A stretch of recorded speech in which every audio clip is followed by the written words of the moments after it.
Hello, English learners. Welcome back to English Pod. My name is Marco. And I'm Erica. And today we have a very special lesson because we're going to be focusing a little bit more on grammar. That's right. We're going to look today at the difference between past simple and past progressive, or sometimes called past continuous. Exactly. So we are going to take a look at these two structures, which are a little bit confusing at times, and we're going to be practicing today. But before we get started, why don't we take a look at vocabulary preview? Vocabulary preview. Well, this dialogue is all about telling a story in the past, and we're going to hear two words in the dialogue that we need to understand the meaning of. So, the first one, ages. Ages. I haven't seen you in ages. Okay, so if I tell you, I haven't seen you in ages. Basically, you haven't seen me in a really long time. Okay, so it's a way of exaggerating a little bit. Yes. And this word ages we can use in many different ways, like, I've been studying English for ages. Or, for example, I can say, I haven't been to the dentist in ages. Oh, well, guess you better go, huh? Right, so ages, a very long time. Yes. Now, another phrase, to run into somebody. So, to run into somebody. I ran into Matt. Okay, so if you ran into Matt the other day... You met him unexpectedly. Okay, so you didn't plan to meet, you didn't have a date. Right. You just casually on the street met. Exactly. Okay, so I ran into your friend the other day. Okay, so two good words. We're going to hear both of these in the dialogue. So why don't we get started with dialogue first time?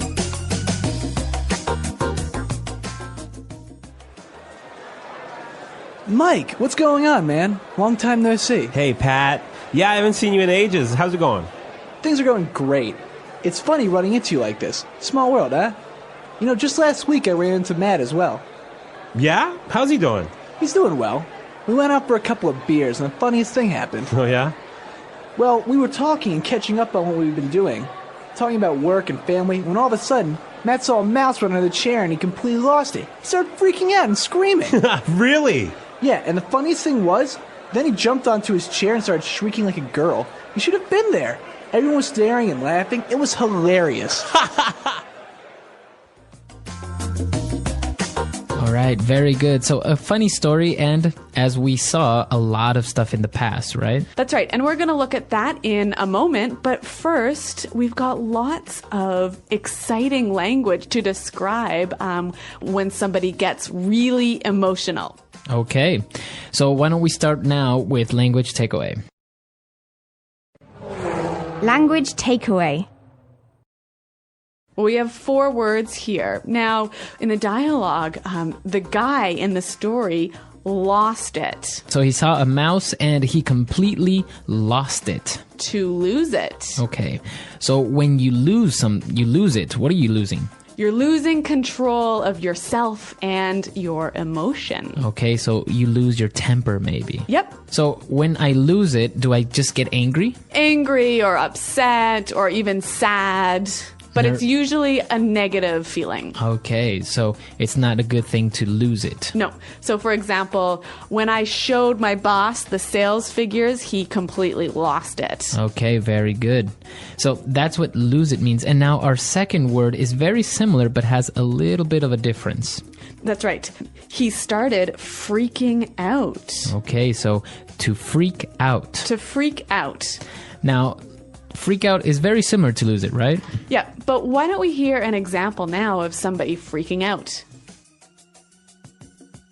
It's just, no, okay? Forget it, all right? Just forget it. I don't even want to, I just want to forget it. I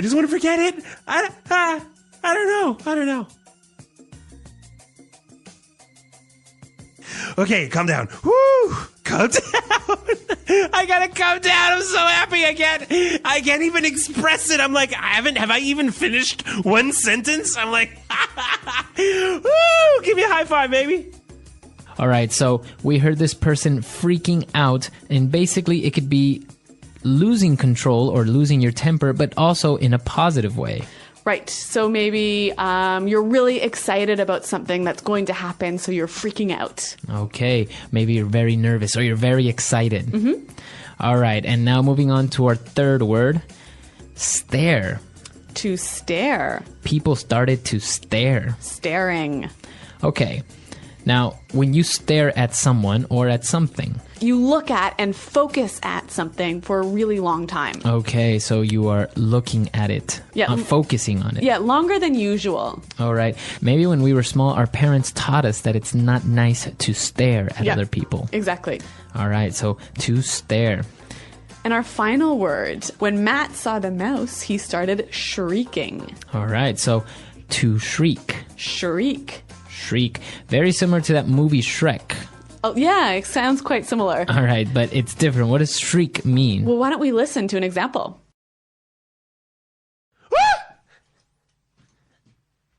Oh my God! Holy chingada! Okay, so I think shrieking is to shout in a very high-pitched voice. Exactly, that's to shriek. Okay, so we saw 4 really great words in language takeaway, and why don't we listen now to the dialogue for a second time, a little bit slower, and then we'll come back and look at the differences between simple past and past progressive.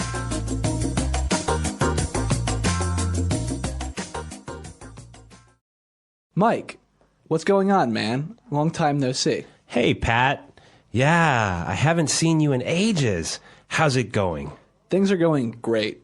It's funny running into you like this. Small world, eh? You know, just last week I ran into Matt as well. Yeah?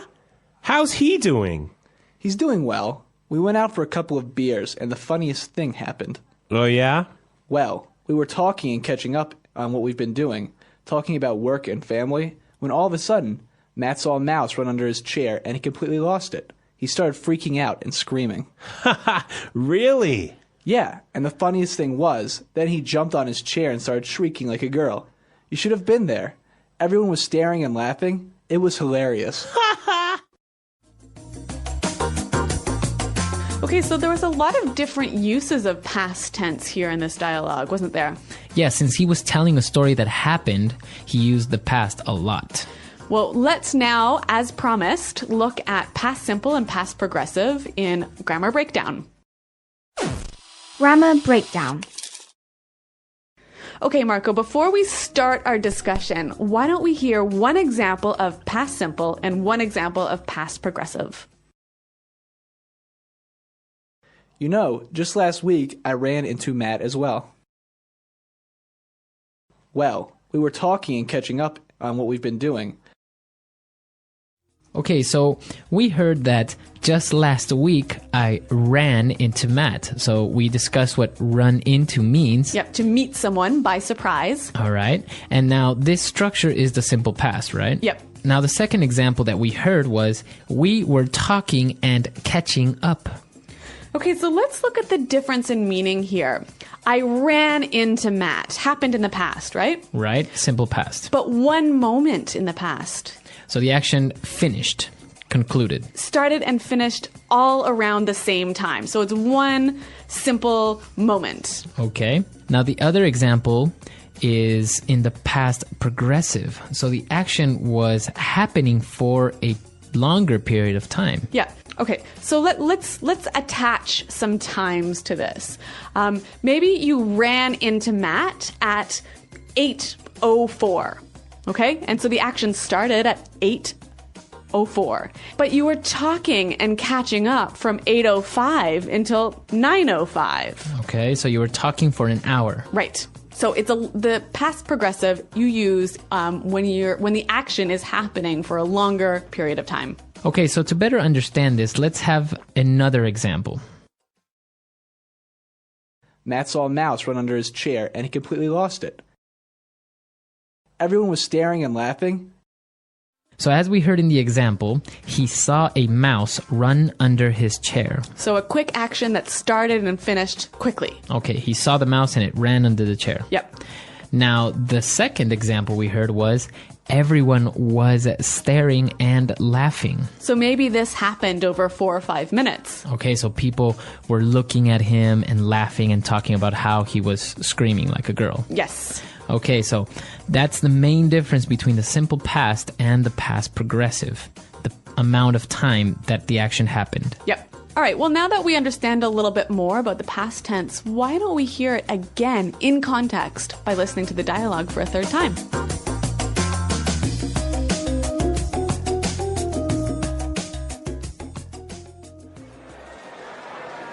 Mike, what's going on, man? Long time no see. Hey, Pat. Yeah, I haven't seen you in ages. How's it going? Things are going great. It's funny running into you like this. Small world, huh? You know, just last week I ran into Matt as well. Yeah? How's he doing? He's doing well. We went out for a couple of beers, and the funniest thing happened. Oh, yeah? Well, we were talking and catching up on what we've been doing, talking about work and family, when all of a sudden, Matt saw a mouse run under the chair and he completely lost it. He started freaking out and screaming.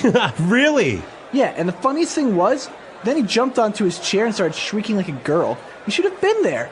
Everyone was staring and laughing. It was hilarious. Okay, perfect. So now that we understand the words and the grammar behind it, there are some interesting phrases here that you can use casually with your friends. Yeah, there's actually a lot of great sort of meeting and greeting and saying hello language. So for example, when they met up, since they were old friends, he said, "Hey, Pat." Hey. Okay, so this word "hey," It's kind of like hi. it's hi, right? Yep. Normally you would use it to get somebody's attention, right? Like, Yeah. "Hey, I'm over here." or Hey, something. waiter. Okay. Yeah. But in this case, like, "Hey, how's it going?" or "Hi." Yeah, so it's a really friendly and informal way of saying hi. Okay. And then he asked, "How's it going?" How's it going? So again, this is a way of saying, "How are you?" Yeah, Marco, what's the correct answer to this greeting? Well, for example, he said things are going great, right? You can say, "Yeah, things are great," or "I'm doing well," Yep. or Even great, you know? Great, yeah. So how's it going? "Oh, it's great," Yeah. right? Now, another one that we didn't see in the dialogue, but it's very popular, is when somebody asks, "Hey, what's up?" Yeah, what's up? So again, what is the right way to answer this question? All right. So when somebody says, "What's up?" you can say, "Well, not much." Or if maybe you have news or something that you want to share, you would say, "Well, I just got back from the doctor's office." Yep. Right? But you wouldn't say "fine, thank you," or you wouldn't say "very good," or any of these other common answers to "what's up." That's it can right. be a little bit tricky. Yeah, so the rule is the normal thing to say when someone says, "Hey, what's up?" is nothing much. Not much. Yep. All right. So interesting ways of greeting casually with people, right? You wouldn't use this with your boss maybe, or in an office setting. Yeah, more useful with your friends. Okay. Have you ever run into someone you haven't seen in ages and ended up sharing a story full of surprises and laughter? Let's explore how to bring those moments to life in English so your listener feels like they were right there with you. Yeah, so, when you're walking down a busy street, enjoying the fresh air, when suddenly you see an old friend you haven't met in years. You didn't plan it, you weren't expecting it, it just happened. This kind of surprise meeting is what we call running into someone. It's one of those small but exciting moments in life. And today, we're going to explore how to talk about moments like this in English. We'll learn useful expressions, interesting vocabulary, and also a bit of grammar that will make your stories sound natural and engaging. When you want to say that you haven't seen someone for a really long time, you can use the phrase, "I haven't seen you in ages." This doesn't mean you are counting actual ages. It's just a friendly way to exaggerate and say it's been a long time. For example, "I haven't been to the beach in ages," or "It's been ages since we had lunch together." These little exaggerations make your English sound more colorful and alive. Now, picture this. You run into an old friend at the cafe. You might say, "Hey, it's funny running into you here." The phrase funny here doesn't always mean something is hilarious. It can mean unusual or surprising. And running into is simply meeting someone unexpectedly.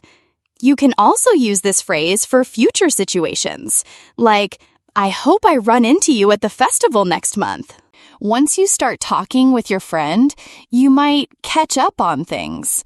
This means you share what's been happening in your life since you last met. Work, family, hobbies, or even funny stories. You could say, we spent the whole afternoon catching up on everything. Notice that catch up on is not only for people. You can catch up on work, sleep, or even a TV series you've missed. When telling stories about these moments, you'll often use two important verb tenses in English, the past simple and the past continuous. The past simple is for quick, finished actions in the past, like, I ran into Emma yesterday. The past continuous, also called the past progressive, is for actions that were in progress at a certain time in the past, like, I was drinking coffee when Emma walked in.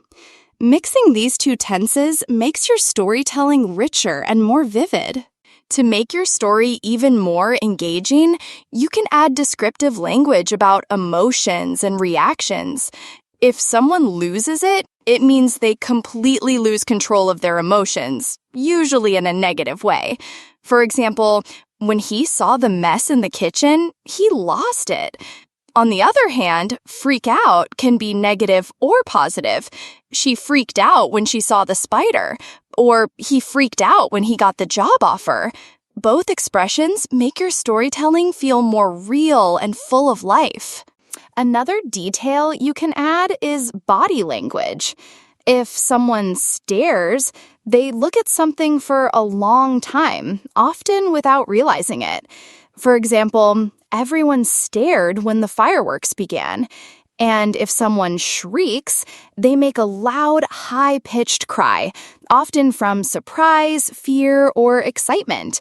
You could say, she shrieked when she found the winning lottery ticket. Learning these phrases and grammar points will not only help you tell better stories, but also help you understand native speakers when they talk about their own surprising encounters and funny moments. It's about painting a picture with words so your listener can imagine the scene as clearly as if they were there with you. Yeah, so think about a time when something unexpected happened while you were in the middle of doing something else. These moments are perfect for practicing how to mix the past simple and the past continuous in English. The past simple describes quick, completed actions, while the past continuous describes what was happening over a longer period in the past. Combining them helps you tell stories that feel alive and real. I was reading quietly when the dog jumped on me. I was reading quietly when the dog jumped onto me. Was reading is past continuous because it was an ongoing action, and jumped is past simple because it happened quickly and was complete. You can use this same structure for all kinds of situations. I was cooking dinner when the phone rang. We were walking home when it started to rain. She was watching TV when she heard a strange noise. This is how you make your storytelling clear and easy for the listener to follow, step by step. Now, let's add some emotion and description to make your story more engaging. If the little dog in the park was super excited, maybe it started freaking out with joy, running in circles, wagging its tail like crazy. If you were shocked, maybe you lost it for a moment, laughing so hard that people around you began to stare. Using these expressions makes your language sound natural, just like native speakers. Body language is also a big part of storytelling. Imagine everyone in the park stopping to stare at the scene. Maybe a child nearby shrieked with excitement when they saw the playful dog. These little details make your listener feel like they are part of the moment, not just hearing about it. Yeah, so, run into, catch up on, lose it, freak out, stare, and shriek works beautifully in many situations, not just in funny or surprising stories. You can use them when talking about real-life events, films, books, or even news stories. For example, I ran into my old teacher at the supermarket, or I caught up on my favorite TV show last night. The more you practice combining past simple and past continuous with interesting vocabulary, the more confident you'll become. Your stories will have a natural rhythm, and your listener will be able to picture exactly what happened, when it happened, and how everyone reacted. This skill is one of the most powerful tools for making your English sound fluent and alive. One of the best ways to improve your English storytelling is to focus on building a scene in the listener's mind. This means describing not just what happened, but also what was going on around you. Using the past continuous is perfect for this because it lets you set the background for your main action. Yeah, for example, we were talking and enjoying our coffee when we heard a loud crash. Here, we're talking and was playing, create the atmosphere, and heard is the quick action that interrupts the scene. Yeah, so adding emotions can make your story even more vivid. If the crash in the kitchen was followed by a waiter spilling drinks everywhere, you might say, the waiter completely lost it when the tray slipped from his hands. Or the customers near the kitchen freaked out when the glasses shattered on the floor. These emotional expressions help your listener connect to the story and feel what the people in it felt. Yeah, so everyone stared for a few seconds, and then the whole cafe burst into laughter. I was trying to hold back my laughter, but when my friend made a funny face, I completely lost it. Or I was going to take another sip of coffee, but I freaked out when I realized there was a bee near my cup. These kinds of moments keep your listener curious and entertained. Yeah, so when you're telling stories in English, think of your words like a movie camera. The past continuous gives the wide view, showing the background and ongoing actions. The past simple gives the quick, clear shots of what suddenly happened. And emotional expressions like lose it, freak out, stare, and shriek add the close-up moments that make your story unforgettable. Sometimes the most memorable stories come from very ordinary days that take an unexpected turn. These are perfect opportunities to practice describing events in a way that feels natural and exciting. The key is to guide your listener through the scene step by step, mixing background details with sudden actions. Picture this. You're walking home from work, the sun was setting, and the streets were busy with people hurrying in different directions. Cars were honking, street vendors were calling out to customers, and music was drifting from a nearby cafe. Then, out of nowhere, you ran into an old school friend. In English, you could say, I was walking home when I ran into my old school friend. The past continuous was walking, sets the scene, and the past simple, ran into, gives the quick, surprising action. This is where you can add friendly expressions to make the meeting sound real. You might say, I haven't seen you in ages, or what a small world. These phrases are common in everyday English and make your storytelling sound authentic. If your friend seemed overly excited to see you, you could say, she freaked out when she saw me standing there. Or he completely lost it and started laughing so hard he could barely speak. Adding these emotional details helps your listener imagine the energy of the moment. Yeah, so I was hugging in the middle of the street. Apparently, someone stared at the two of us hugging, and someone shrieked nearby because a street performer made a surprising move. Describing these little background details makes your story richer and more visual. Yeah, so I started catching up on everything. Our jobs, our families, and even funny memories from school. We were laughing about an old class trip when a delivery bike almost ran into us. By combining the flow of past continuous with the clarity of past simple and adding natural expressions for emotions and reactions, you make even a short encounter sound like a scene from a movie. Your listener won't just hear the story, they'll see it, feel it, and remember it. Some of the funniest stories happen when unexpected events interrupt something ordinary. Using the past continuous lets you show what was happening, and the past simple gives that sudden, surprising moment. Together, they make your storytelling lively and easy to follow. I was eating dinner when I got a message from an old friend. You know, this kind of story, small emotional details can make a big difference. Maybe you freaked out because you were so happy to hear from them. Or perhaps you lost it laughing after reading a funny memory they shared. Expressions like these help your listener feel your excitement or surprise. I stared at my phone for a few seconds, trying to believe what I was seeing. Or my sister shrieked when she saw the photo he had sent. We were texting back and forth for an hour, catching up on everything we had missed. This structure works for so many real-life situations. You can use it to describe meeting people, hearing unexpected news, or reacting to sudden changes.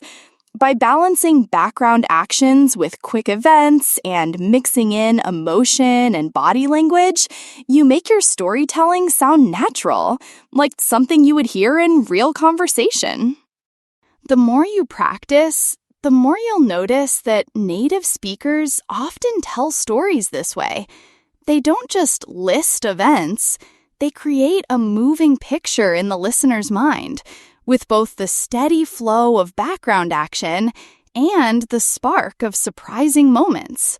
Sometimes a story becomes unforgettable because of how people react in the moment. Reactions, both yours and those of others, can turn a simple event into something worth retelling many times. Using emotional expressions and descriptive language in English can make these reactions feel vivid and real to your listener. I was walking through the market when I heard someone shout my name. Here was walking sets the scene, and heard delivers the quick, surprising moment. Now, the fun part is describing the reaction. Maybe you completely lost it when you saw them, laughing, smiling, and talking all at once. Or maybe your friend freaked out, grabbing your arm and speaking so quickly you could barely understand them. These emotional details show the energy of the meeting and help your listener feel like they were standing there with you. Other people's reactions can also add depth to your story. Perhaps a few shoppers stared at you, wondering why two people were hugging in the middle of the market. Maybe a child nearby shrieked with surprise because they thought something exciting was happening. Adding these little background moments makes your storytelling richer and more believable. We started catching up on everything. Family news, old memories, and funny stories from school. You know, that phrase, catching up on, it's especially useful because it works in so many everyday situations. It's a natural, friendly way to describe reconnecting after time apart. By weaving together past continuous for the background, past simple for sudden actions, and emotional expressions for reactions, you can transform a short meeting into a memorable, engaging story. It's not just about the event, it's about the atmosphere, the feelings, and the way people respond. Those are the details that keep your listener interested from beginning to end. Sometimes the best way to make a story memorable is to focus on the little details that most people would overlook.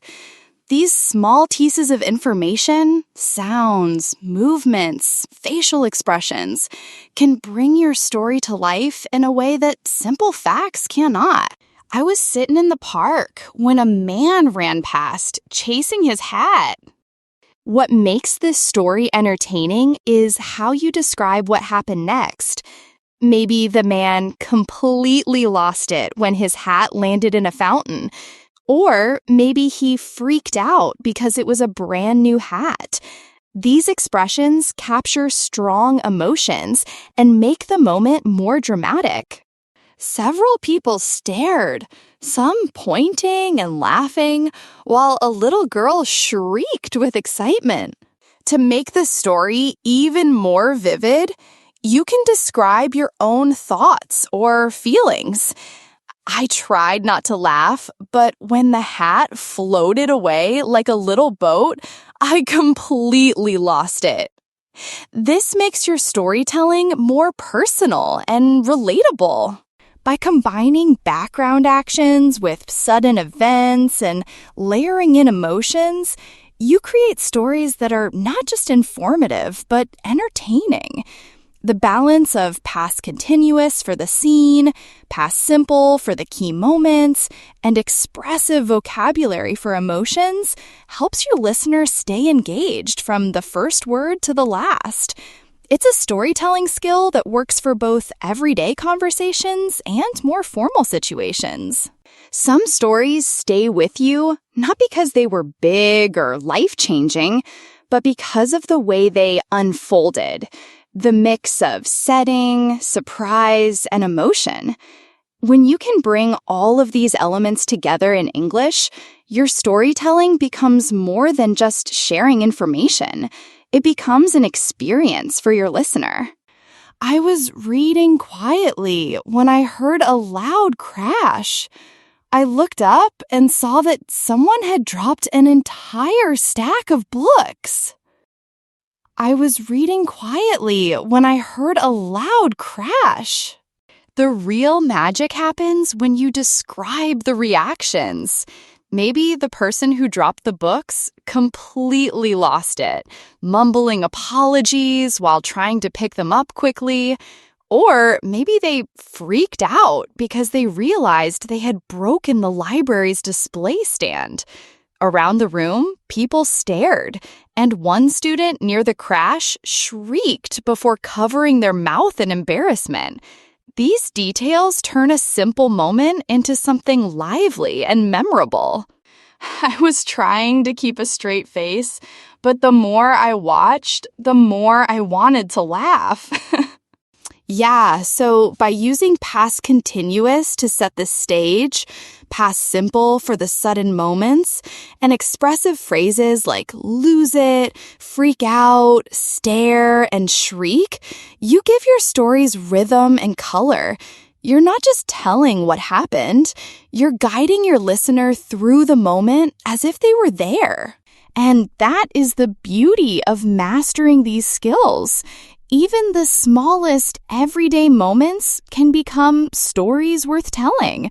Stories that bring smiles, surprise, and connection. Have you ever run into an old friend after many years and ended up laughing about the funniest, most unexpected memories?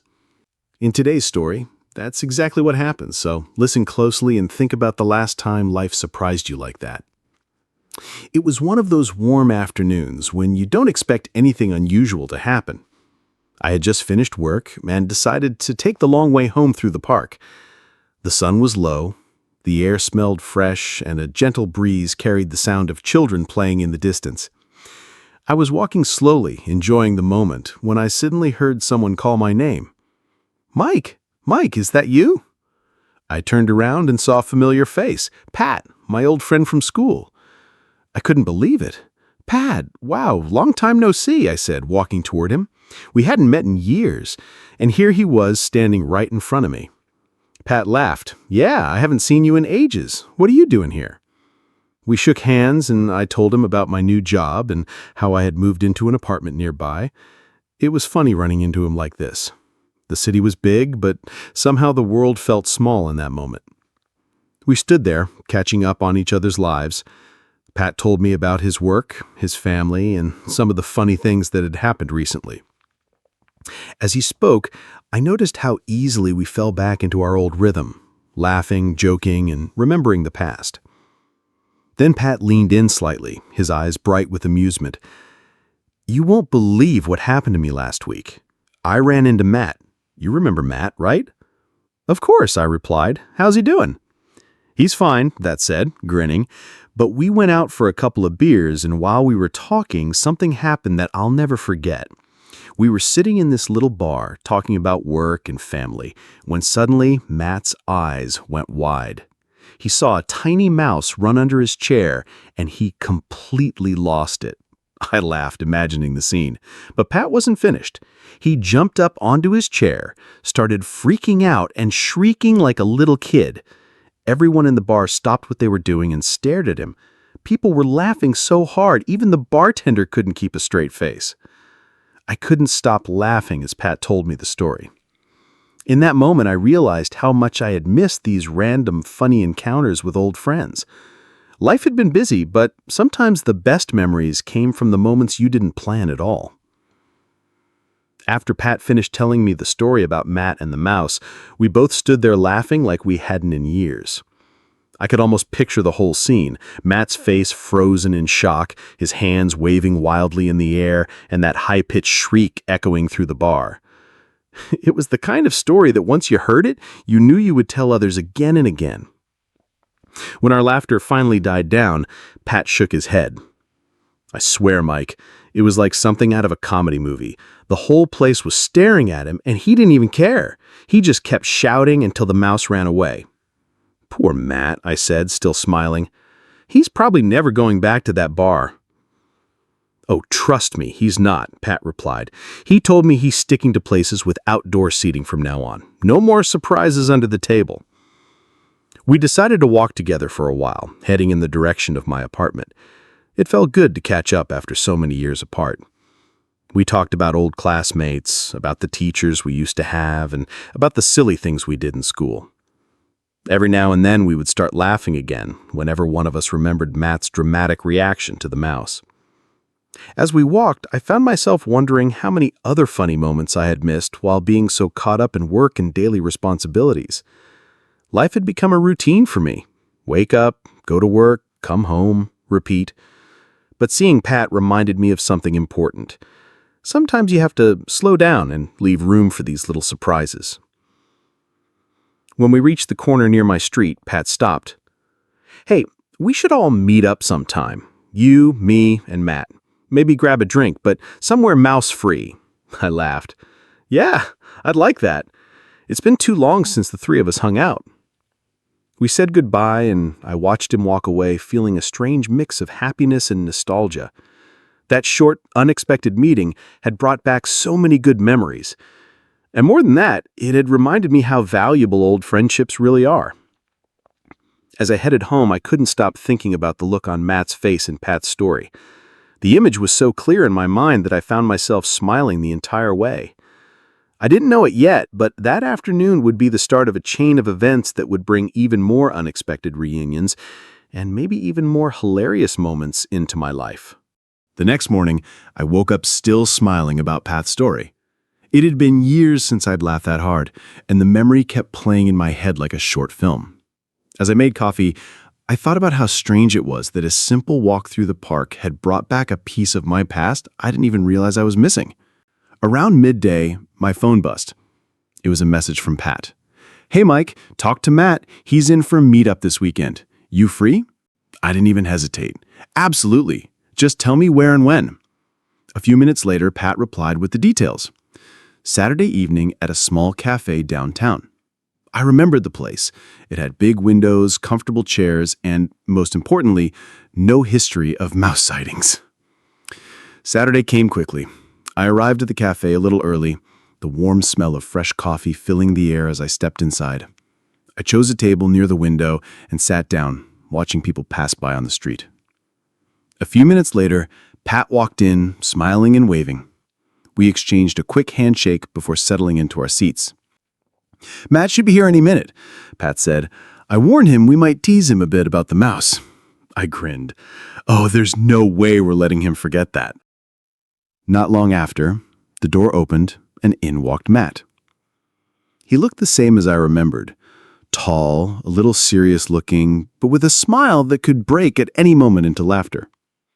As soon as he saw us, his face lit up. "Mike, man, it's been forever," he said, pulling me into a quick hug. "And Pat, well, I'm not sure I should be talking to you after what you told him." Pat laughed.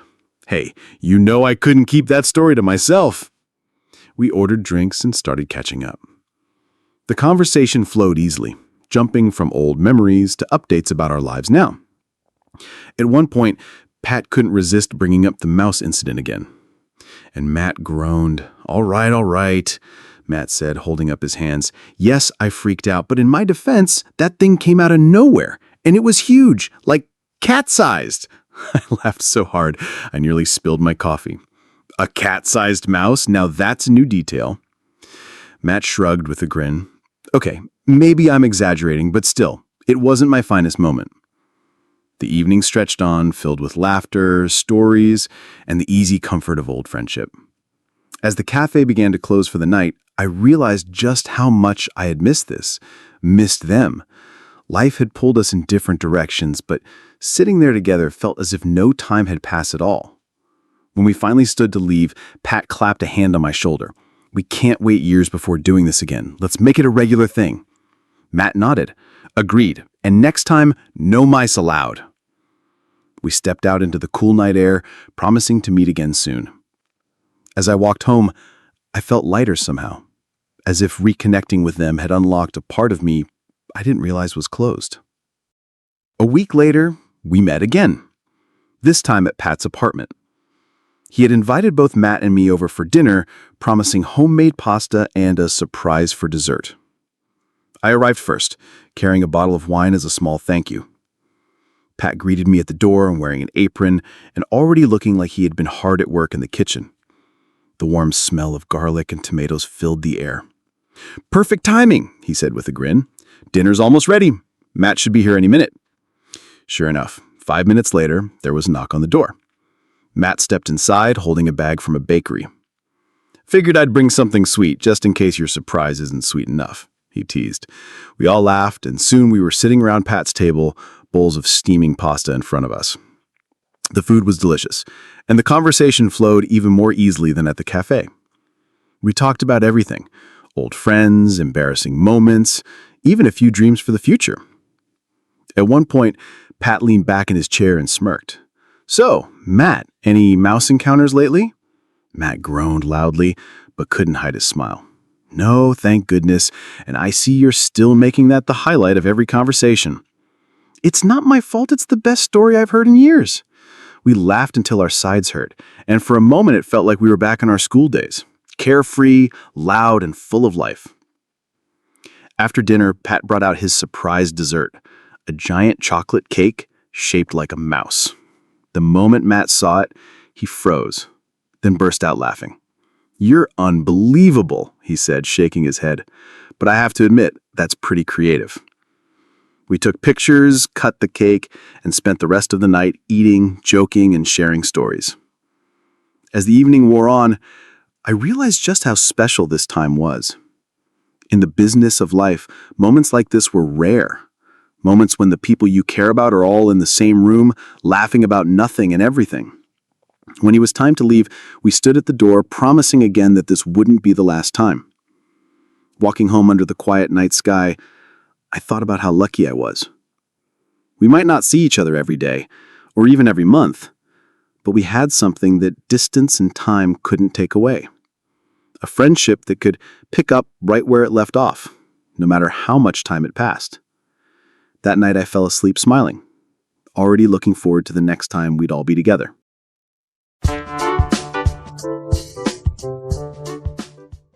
Listen to the meaning, then say the vocabulary word. A greeting phrase. How are you? An informal way of calling a person. Man.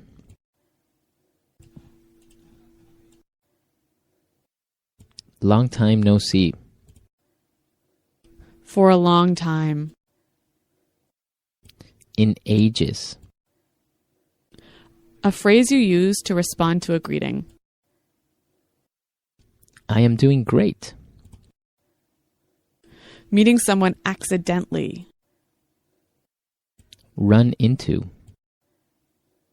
Learn about recent past events. Catch up on. Show a lot of emotion but not be able to control emotions. Freak out. Screaming in a very high voice. Shriek. Look at something for a long time with great attention. Stare. Very amusing. Hilarious. Lose control of your emotions. Show strong negative emotions. Lose it. Go crazy. Lose control of yourself. Go nuts. A very fun time or a funny event. A riot. Very silly or unreasonable. Ridiculous. Very strange or unusual. Bizarre. A short, amusing story. Anecdote. Let's try that faster. Learn about recent past events. Catch up on. Look at something for a long time with great attention. Stare. Very silly or unreasonable. Ridiculous. Meeting someone accidentally. Run into. A short, amusing story. Anecdote. A phrase you use to respond to a greeting.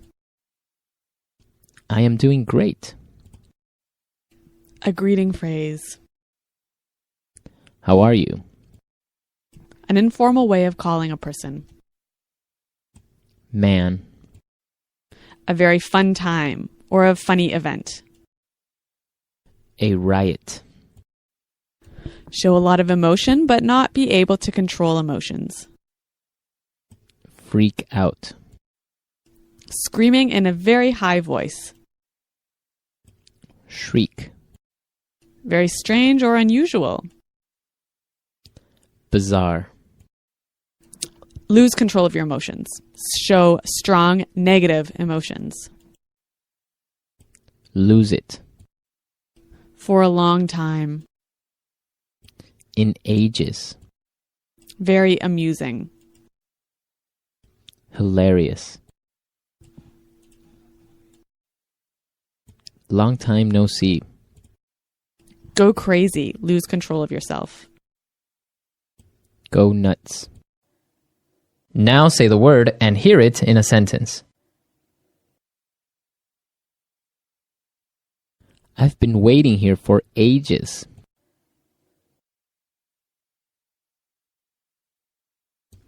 It's been ages since I saw you.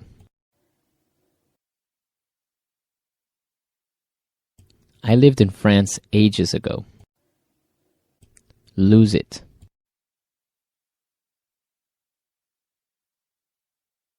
When I told my boss that I would be late, he totally lost it. Lose it.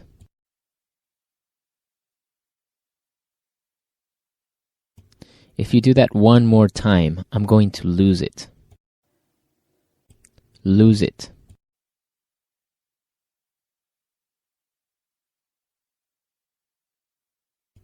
I found out that the flight was canceled and I started crying. I completely lost it. Freak out.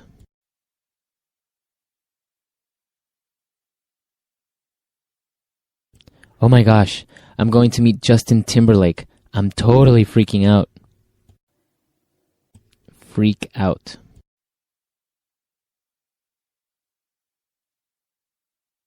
Why did you freak out when I told you I'd be late for dinner? Freak out.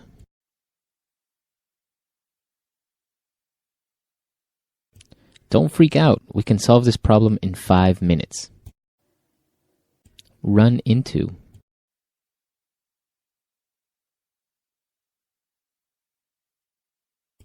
I have not seen Sally for 5 years. Then I ran into her at the park. Run into.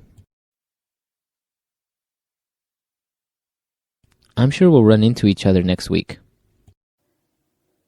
Run into.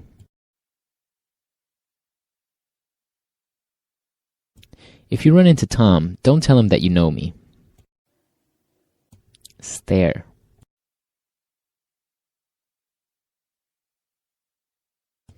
I know that dog has 3 legs, but stop staring at him. Stare.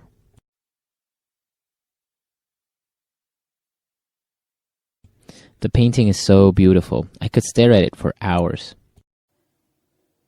Stare. He stared into my eyes and then told me he loves me.